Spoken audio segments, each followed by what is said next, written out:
I would describe Dr. Irwin as a welcoming soul and someone who has this very grounding presence to her. She knows how to make people feel welcomed, and she has almost this magic wand of bringing people together.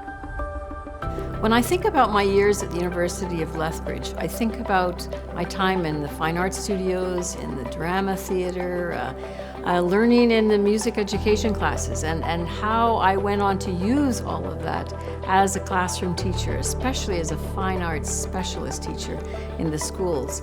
And certainly now as a professor of visual arts education, that work was fundamental to everything I eventually did all through my career. I'm deeply honored to be receiving the Distinguished Alumni Award for the University of Lethbridge. You know, I grew up on a farm and I imagined being an art educator, but I didn't imagine everything that's happened in my career. And I know that I am indebted to the University of Lethbridge for this career because I was given such a good foundation. Rita is just an outstanding teacher educator and someone who is extremely supportive of art education. And one of the ways that she demonstrated that really early on in her career was after leaving the University of Lethbridge, she established a scholarship for other art students. Many students here have benefited from her scholarship.